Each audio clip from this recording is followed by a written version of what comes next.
Hello there, you're watching the press preview. Our first look at what's on the front pages as they arrive. Over the next half an hour or so, we're going to be talking through the headlines with the broadcaster and columnist Steve Richards and the director of the Academy of Ideas, Claire Fox. So hello to both of you. Hi. Hi. So let's take a look then at what's on those front pages. And the Governor of the Bank of England, Mark Carney, has warned of a property market crash in the event of a no-deal Brexit. That's according to the Financial Times. That story also makes the front of The Guardian. They're reporting that Mark Carney says no deal could be as disastrous as the 2008 financial crash. The Times is also carrying that story. Their article says that house prices could fall by a third in the event of a no deal. The Eye is also leading on a Brexit story, saying the government is to consider relaxing EU rules on genetically modified food. The Metro takes its inspiration from James Bond as it reports on the alibi given by the Novichok poisoning suspects, explaining why they were in Salisbury. In the Telegraph, Theresa May accuses Moscow of insulting the public's intelligence by claiming the two Russian suspects were tourists. The Mirror has a report on what everyday life is like in secretive North Korea. The Express claims that hundreds of thousands of pounds of taxpayers' money is being wasted, they say, on public modern art installations. And The Star reports that an unnamed soap actress is fighting for the custody of her children. So lots to talk about there with Steve Richards and Claire Fox. And a lot of the papers either go with the Novichok story or they go with the revelations which have only come out in the last hour or so about Mark Carney and what his message was to Cabinet. But we're going to start with the Salisbury issue. Front page of the Daily Telegraph there.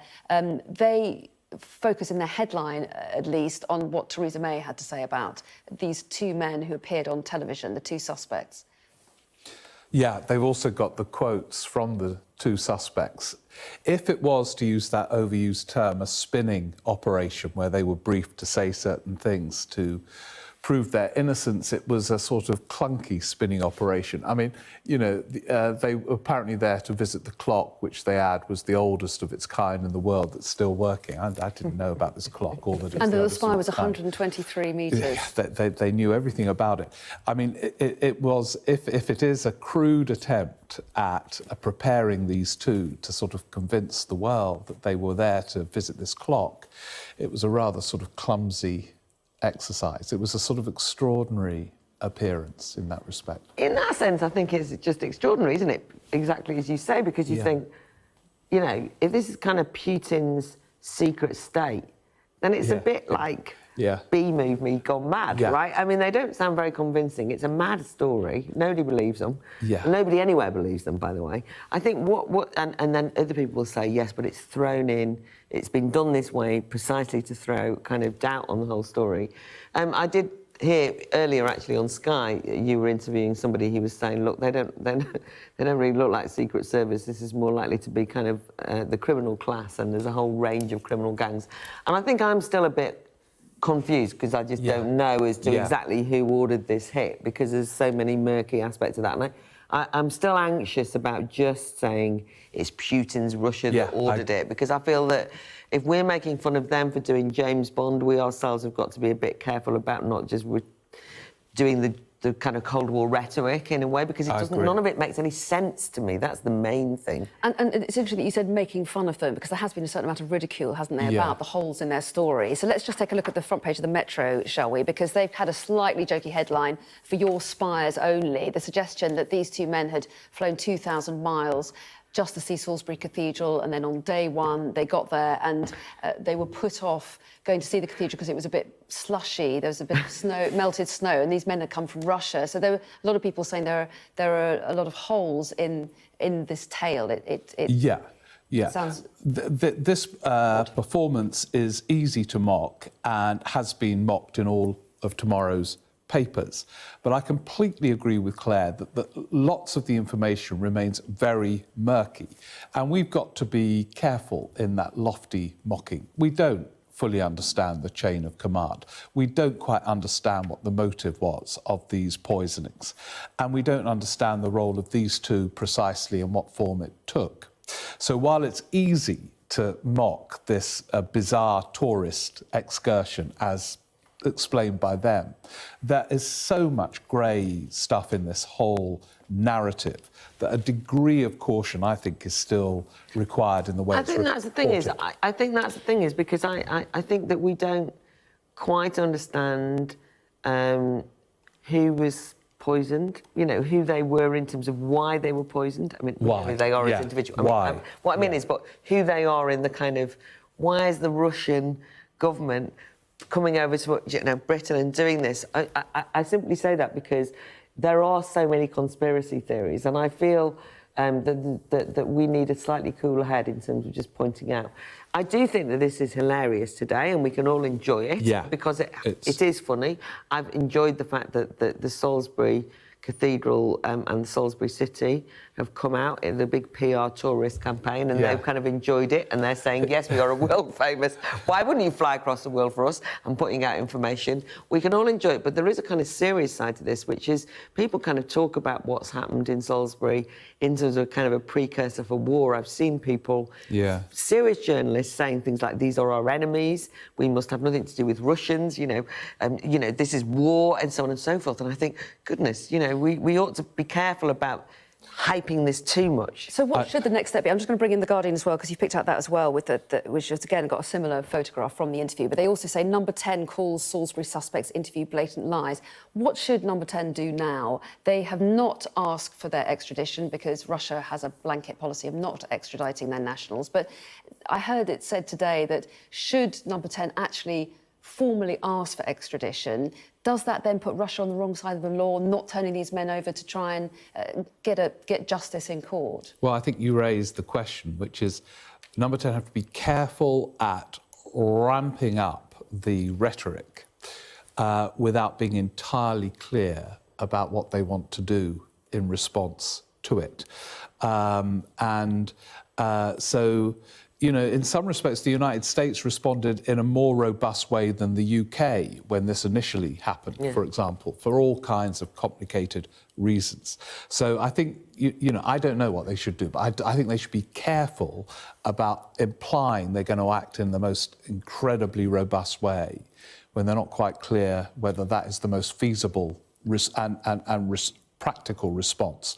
I mean, it is both comic that Salisbury has had this bad PR in relation to this, you know, people being poisoned and stuff, and now this sort of kind of tourist kind of industry dream description of their cathedral. And by the way, I think people are going to go to the... I think people are going to go to the I didn't know about this clock. I want to go tomorrow to see the clock. So on one level, it is darkly comic, but on another, it is a deeply complex, multi-layered saga. OK, talking of deeply complex, multi-layered sagas... It's a good segue, isn't it? Thank you, Brexit. Let's move on. Front page of the Financial Times, because this has emerged this evening that in a private meeting with the Cabinet, Mark Carney, the Governor of the Bank of England, we're told, talked about what the worst-case scenario might be in the case of a no-deal Brexit. So tell us what we've learned about what he said. Oh, I can't do it in that much detail. Steve, can you? Yeah, well... sorry. I mean, one of the top lines is that he warned in the event of a no deal that property prices could crash by up to 35%. There were other vivid warnings on that kind of scale. I think that's the one that's captured... That's the one that's got most of the headlines. Guardian and the FT. The pro-Brexit papers take a slightly different slant, which we'll come to in a minute, but these papers report the essence of his case, which is pretty dire in the event of a no deal. I think this is interesting on two levels. One, if the no deal were to happen and he is right, imagine the sort of seismic consequences. But the other thing I think that's quite interesting is that I reckon Theresa May has decided that no deal would be a calamity. I think Philip Hammond, the Chancellor, has decided no deal would be a calamity. And they are partly projecting this to try and get a deal with the European Union, but also that if at the end of this they can juxtapose whatever deal they've got with the prospect of 35% fall in prices, house prices and other calamities, the hope would be that the House of Commons backs the deal rather than no deal. So again, like the last story, this is multi-layered. There's layers, and I think you can't but think that. Now, that's not to say that there wouldn't be consequences for no deal, But I don't feel as though this is just like out of nowhere, that they're just kind of having a briefing. And of course, it's all over the. By the way, it's such a secret briefing that it's on the front page of every national newspaper and all in detail, even though I couldn't get the detail.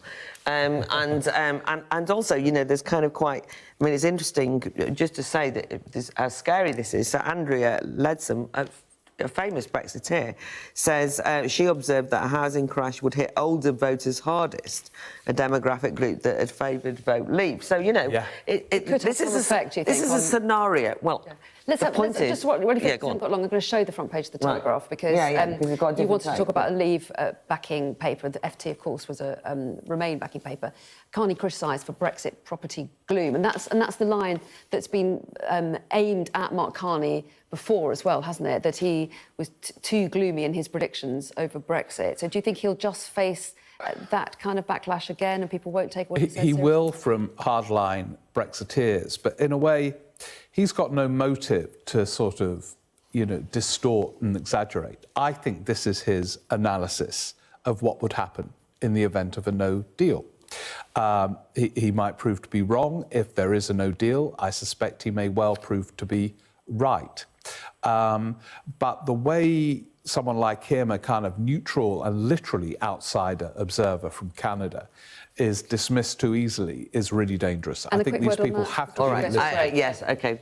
I don't see him quite as the neutral character that you've just said, and he's kind of well known for his views in relation to Brexit. But one thing to note, regardless, is that he has himself said that this is the very worst case scenario. So he's not saying this will happen if there's no deal. And I think it is reasonable, by the way, if you're going to have no deal, for there to be a briefing on what's the very worst that can happen, because actually I think that kind of scenario planning is important and responsible. What I'm worried about is that it becomes scaremongering and it then gets used in a political way, in a way that is not helpful in policy terms. OK, we must go to a break now, but we've got lots coming up, including Strictly Outside the Classroom. Dame Darcy Bustle calls for more time to be given over to school PE lessons. We'll talk about that in a moment.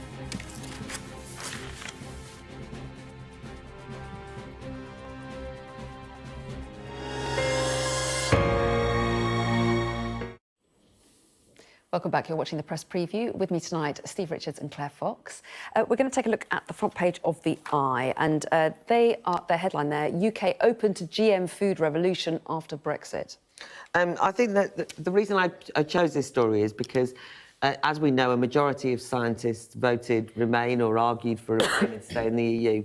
And yet the majority of scientists I know are also very pro-GM. And if they've got one criticism of the EU, it was that it has held back some scientific research. And I think that the one thing that maybe myself and my otherwise opponents in the Remain might agree on, that there are some things the EU it'll be good to see the back of, that's all. So the law currently preventing the UK genetic engineering of plants and animals is no longer going to affect us. So we can choose to go down the gene editing of crops, and I think that's positive, pro-science, pro-progress. I'm pleased. Although it'd be interesting to see what public opinion is on that. No, and we would have to win the argument domestically. I just mean the rules didn't allow us to have that argument. Yeah.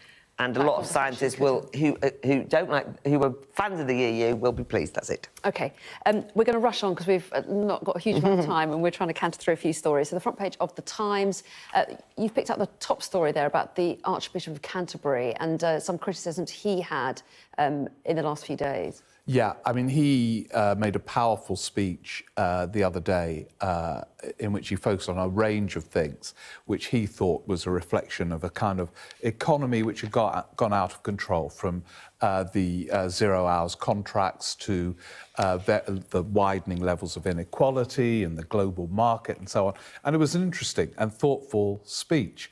The echoes with the 1980s can be exaggerated, but archbishops tend to make these speeches and then get attacked. And sure enough, he is now being attacked for this because 0 hours contracts are applied in various things to do with the church and other things. But the instinct in the UK is, instead of sort of saying, oh, that's an interesting contribution to the debate, is just to go for him. I think he's quite an interesting figure. And is it appropriate in role to be what some people see as being political? He would say it's not. He's just caring about individuals. Well, he is being political, but it's quite hard in the current circumstances to be a sort of national church leader or any religious leader, and to sort of keep out of these debates which are affecting everybody's lives. So I think it is wholly legitimate for him to do it, and he does it in quite a restrained and interesting way. But I thought it was a powerful speech. But instead of analysing the speech, he's just being attacked, which is a shame, I think. Do you want a quick word on that? Or Yeah, I think he's got to be careful. But I think it's quite ironic. I think it's... Well, I mean, we haven't got time to go into it, but I thought quite interested in the debate. I am interested in... No, it's just I'm rushing because we haven't got time. But what I was going to say was I think it's also quite funny because I keep hearing all these kind of momentum Corbynistas defending the Archbishop of Canterbury. Yeah. Because obviously he's backing John. And it's just one of those things which is, you know, revolutionary radicals and everything. And then, but the Archbishop of Canterbury, Welby's been wonderful. I just think it's funny. It's a broad alliance, but therefore you could say that makes it interesting as well. So that's fair. Yeah. OK, we can perhaps discuss it in more depth at 11:30. We now have approximately 15 seconds to talk about Darcy Bustle wanting more PE in schools. She's saying that there should be, it's part of National Fitness Day, which she's involved in, there should be at least 2 hours a week PE in schools. And a lot of people are thinking, oh, my God, we thought there was. But, in fact, in state schools, because it doesn't get exams, it doesn't happen. I think it's just quite interesting because I think this paper is... Well, you know, I hated PE, did everything to get out of it, but I think it's a reasonable point that you would have it as part of the school curriculum. A shame to lose it. I wish it was compulsory. It's cropped and not above. You can't see a story underneath it, which is how many calories there are in food, and we've got to stop people eating so much. Well, I think, never mind that, let them do a bit of PE. Yeah. OK, well, I think we will leave it there. But good to see you both. You'll be both back at 11:30, and maybe some of those things we didn't have much time for, we can revisit. Anyway, thanks very much indeed. Hello there, you're watching The Press Preview, our first look at what's on the front pages as they arrive. Over the next half an hour, we'll see what's making the headlines with the broadcaster and columnist Steve Richards and the director of the Academy of Ideas, Claire Fox. Hello, both of you. Hi. So let's take a look then at the front pages. And the Governor of the Bank of England, Mark Carney, has warned of a property market crash in the event of a no-deal Brexit. That's according to the Financial Times.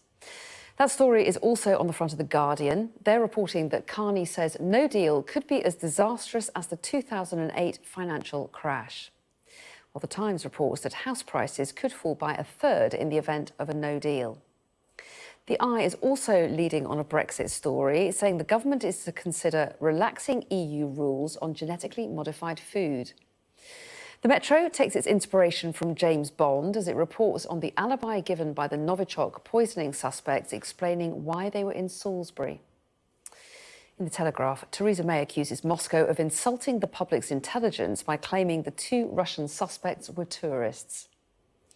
The Daily Mail says that Justin Welby has been accused of hypocrisy over 0 hours contracts after it emerged that the Church of England has invested heavily in Amazon. Cup in arms is the headline on the front of the Sun. They say a plastic tax could hit fast food chains. The Mirror has a report on what everyday life is like in secretive North Korea. The Express claims that hundreds of thousands of pounds of taxpayers' money is being wasted on public modern art installations. And The Star reports that an unnamed soap actress is fighting for the custody of her children. Well, we're joined to talk about some of those stories, in fact, quite a lot of those stories, actually, with Steve Richards and Claire Fox. And there's an awful lot about Mark Carney, which we're going to talk about after the break, but there's also a number of the front pages leading with this story. And this was the interview being given by the 2 suspects in the Novichok poisonings on Russia Today, on the Kremlin-backed news channel. The Metro gone with a slightly light-toned headline there. Actually, everybody has, because this is what can only be described as something of a joke performance by these 2 characters. So it's not as though anyone's taking it seriously. There's a kind of funny tone question. Theresa May and the government and various politicians have said, how dare you try and pull the wool over our eyes and pretend that you were just tourists. But if that's what they were trying to do, nobody's fooled, right? Because it's such an amateurish kind of performance. And I wanted to draw attention, actually, there's a funny thing in the Times which says actors play their part in Putin's masquerade, but it's Ben McIntyre. Not since the great days of Anton Chekhov has Russia staged such an original drama, you know, and it's all about them... in a double-page spread. Yes, and that's it, actually. Yeah, but it's all about them learning their lines, They know more about Salisbury Cathedral than anyone has got a right to know, apart from the tourist guide. So it was as though kind of like they'd had a kind of Wikipedia learn everything about the... and so on and so forth. Now, the serious bit is, if we kind of take this too seriously as these are the kind of enemies of the state, even though they're obviously suspicious and so on, we just have to be careful how we respond to this, I suppose. Well, yes, that is a challenge now, isn't it? What the government does next about this. This is an extraordinary story, the more I think about it. On one level, it is darkly comic. You know, Salisbury, this town that's had this terrible PR, you know, poisoning if you go near it, is now getting dream PR, you know, of Russians saying, look, this is the cathedral, the clock, and I didn't know it had this old clock, you know, I'm going to go... We flew 2,000 miles. Yeah, to go there twice. For us lot, we can get there, you know, quite quickly. We should all go to Salisbury. So all of that is funny. But the whole thing raises all kinds of intriguing questions. If this is a sophisticated spinning operation, directed by Moscow, as the Times puts it, Putin's masquerade. I mean, what an absurd masquerade, if it is. I don't understand any of it, what the motive was, why these people were used, why this absurd level of ridiculous excuse was drummed up, if it was drummed up in Moscow. I mean, the whole thing, I think there are so many unanswered questions about it all. I think that's what we were just saying. You know, look, we were sports nutritionists on a tourist trip. I mean, and then you see there's people who are sort of saying on social media, this is kind of layer upon layers, people are saying, well, actually, there's a well-known Russian tactic of faux naivety that you kind of put out a clunky story to one. I think, goodness gracious me, they've all been on too many kind of cultural studies courses, and it's like deconstructing gone mad. I don't feel as though if this is the... I mean, there's no doubt about it, Putin's regime is capable of both behaving badly, I think we all know that, and also very sophisticated operations, which is why I don't understand this, because it's hardly a sophisticated operation. Some have suggested as well that, you know, there were so many kind of holes in the story, weren't there, that perhaps it was, in a way of, you know, cooking a snook, if you like, at Britain. It was kind of... I think it's too conspiratorial. Exactly. That, you know, let's all sit down and work out an absurd story to tell, because that will then cover up the holes that actually the rest of the British media and the government are obsessed by. I mean, the British government. It doesn't make sense. Either this is a very naive operation, and the portrayal of everything that Putin does as a kind of strategist of genius is wrong. Yeah. Or something weird is happening which we still don't quite know. And I think that one of the things we have to be careful of, and I just think those of us who are involved in the media or on kind of any of these kind of discussions, is there's been a huge amount of certainty. You know, we know what happens. This was ordered by Putin. It's part of this. And I think that obviously we have to be careful of not just letting Putin off the hook. I'm not saying that. But one needs to be open-minded to get to the truth. And I think that you've had guests on, I know, Russian experts, and I've watched them on Sky, you know, saying they can't quite work out why Putin would order this. Maybe this is much more... There's a lot of murky things happening in terms of Russian business and mafia and all sorts of... you know, so nobody's suggesting that this is anything other than serious. But it doesn't mean that it's the Russian state launching war against the West. And the reason I say that is because the consequences of deciding that's what's happened, well, we know, right? And for international relations, so let's at least get it right. OK, let's move on to the front page of the Mail, the Daily Mail, and they are taking a bit of a pop at the Archbishop of Canterbury. Why so?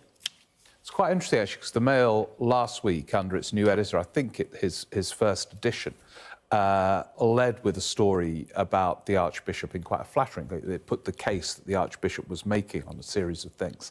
It's gone for him on the grounds that he made a speech this week condemning Amazon and others not paying their taxes, treating their workers badly. And it emerges that the Church holds a multi-million-pound stake in Amazon, as they point out in their front page. I think it raises two interesting questions. One, any politician who makes a speech is so used to scrutiny, they ask 1,000 questions before uttering a word. If I say this, have we got any connection with this company? If we have, can I still say it? Or if not, do we drop this? And so on. Clearly that didn't go on if it is the case that they have all these connections with Amazon, with the Archbishop's speech. But the second thing is sometimes the substance of a speech from a church leader or someone else other than the politician gets lost in an attack on that person very quickly. And actually it was an interesting speech about how you deal with these companies in a global economy, the widening inequality, the treatment of workers in zero-hour contracts and so on. Now that will all get lost now, and it will all be about, oh, you're a hypocrite and all the rest of it. And it's a shame when a good speech is made that the substance gets lost. But it does show that he might be making a political speech, but the Church of England isn't political enough to see these traps all over the place. Yeah, because there's actually other accusations that the church also runs zero-hour contracts in the way it deals with certain vicars who are brought in on zero, which, I mean, you know... my criticism of the Archbishop is not the hypocrisy one, and I think that actually that just becomes a way of nobody ever being able to say anything. To a certain extent. Yeah. The Church of England is a huge institution. It's a very rich institution in terms of people being very poor. I mean, they might have all sorts of debts and trying to pay for the church roof to be mended and all the rest of it, but actually, nonetheless, it's the Church of England. And so anything, and they're like a business, and so therefore they're going to be attacked on that. I think that's a kind of a cheap attack by the Mail. I think the problem for Welby, though, is there was something moralistic in the way that he addressed some of the issues and oversweeping when he spoke to the TUC, rather than moral. I mean, moralistic and the sort of slightly sanctimonious rather than...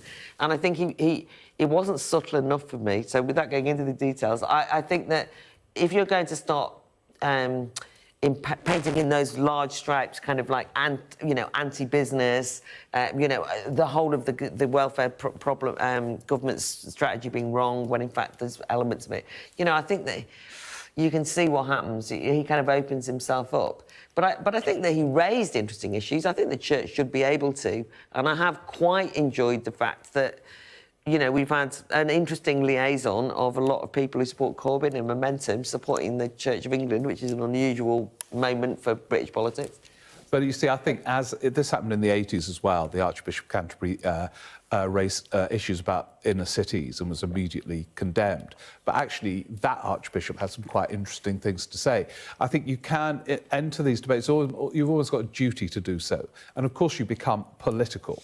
You don't become partisan, you become political. And it was, they were sweeping themes, but there was some framing of some interesting arguments. This will probably get lost now as to what its connection with Amazon was and all that. OK, let's whiz on to the front page of The Sun and see if we can just cover that briefly before we take a break. You do that. Cup in arms, they say there, and the suggestion that there might be a new tax on its way, potentially. The interesting thing about this is that they say there might be a plastic tax in the budget and that Tory MPs are worried or alarmed by it and will oppose it. This would be on soft drinks and shakes bottles, is that right? Yeah, the proposal is aimed, at various kind of, joints. Coffee cups, McDonald's. Things. But the interesting thing about this is that the budget, which is coming up, has sort of been hidden away, really, because of Brexit and all these other things. This is going to be a tough budget. Philip Hammond has got to find money to pay for things like the NHS spending, and he's going to have to put up taxes. And each one is going to be unpopular. This is a relatively not that unpopular tax, and it's already made the front page of The Sun, and Tory MPs now in a Parliament to find popular taxes when Conservative MPs could... It doesn't take many to vote against the taxes defeated. It's going to be tough, tough, tough. And I think the budget is going to be one of these political stories that suddenly emerges in the next few weeks, and it's going to be a tough one for Philip Hammond and Theresa May. I'd just like to point out that the war on plastic, which I know everybody, including everybody here at Sky, is dedicated to, and the whole of DEFRA and all the rest of it, is such a nonsense. Honestly, it's driving me mad. But I think everybody... you can't move. I know, I am. You can't move with the war on plastic. It's partly to raise money. Plastic is a wonderful... I know, and what is interesting here is that... And then it's like, oh, we've won everyone over on the war on plastic. Now we can just go and get the money in. But this is on fast food. This is like McDonald's. As it says, it uses McDonald's as an example. Yeah. These are cheap food outlets for people who are kind of rushing to get some food. The idea that you've now got to pay your plastic levy... I mean... By the way, plastic is a very important, useful modern material that's been much demonised, and now people are going to have to pay for using it. OK, I haven't got time to talk about the oceans, but I would if I did. And you do regularly. We do regularly. We're going to take a break. Coming up, though, missing a beat, why police officers claim their elected commissioners aren't that bright. We'll talk about that in a moment.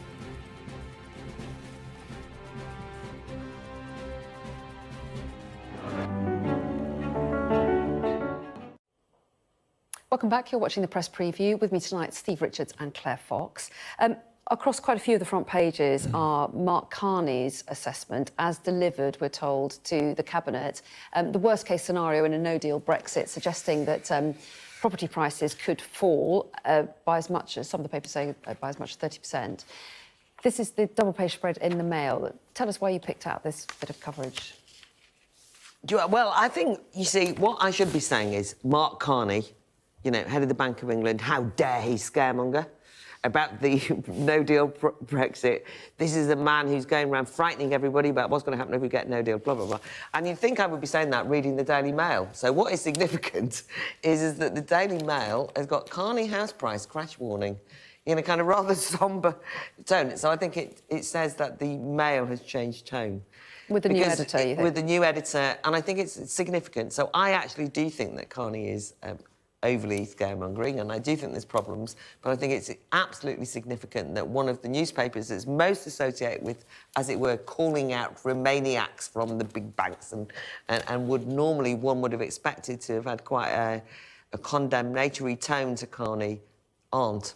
And I think, yeah, it is... Reasonable coverage, by the way. It is true. It would be monstered by the previous editor, Carney, for saying these things. The only thing I disagree with Claire is I think he believes it. I think he does think a no deal would be catastrophic, and so does the Treasury, and I think so does Theresa May, actually. So although they're preparing for it for all kinds of reasons, I think they have all decided that it would be a catastrophe. And do you think these kind of warnings, even though, as we've pointed out, this is the worst-case scenario, could those kind of warnings mean that some of those members of the government who weren't minded to back Chequers might think, well, do you know what, the no deal doesn't look so great, I will. I think that there's no doubt about it, it's having that impact on some of them. I don't think that... it's not even just the MPs, I just think the mood is such, and, you know, generally there is a mood in which, rather than saying we can risk it, I mean, people will know who watch me, that I think that we should not take a bad deal, that we should get out, and that we should be prepared to accept no deal. But increasingly, that's a rare opinion, and it's certainly a rare opinion amongst the political elites. Even the harder Brexiteers, I have to say, are beginning to kind of panic. And one of the reasons, I think, is because they fear an instability that's political as well as anything else. It's not just the economic consequences. But I think number 10's strategic calculation is that when they come to the House of Commons with a deal, they want the juxtaposition to simply be their deal or no deal. And all this stuff about the nightmare of no deal helps them in that juxtaposition, in that clarity. Getting the deal. Now, whether that remains the only two options, if the House of Commons defeats the deal, is one of the great questions of this autumn. I would just very quickly say that for those of us who voted Brexit, it just feels like you're increasingly being shunted out watching the machinations of... then it feels like the Westminster elite playing games. You know, everybody's kind of playing things, and it's not what we voted for at all in that sense. So, anyway. Let's whiz on to the front page of the Times, because we did say we'd talk about a story about elected police chiefs, not that bright, say, officers, it says there. Well, this is quite funny, because the elected police and crime commissioners are going to be the saviours of policing in this country, and it's just that sometimes PC plod has been portrayed as rather kind of like, you know, dim but nice or dim but PCs. Anyway, in this instance, the police commissioners themselves and the Police Chiefs Council are basically saying, look, it's these elected crime and police commissioners who are not bright. I mean, you know, that's quite a big thing to say, right? Yeah. But I love the headline, they're not that bright, you know. Yeah, well, they're quite bright, but not bright. Actually, in the report, it says they are bleeding useless. But I like that, not that bright, but a bit bright, you know. On that note, we must leave it. Unfortunately, we're out of time. But Claire and Steve, lovely to see you both. Thanks very much. Thanks a lot.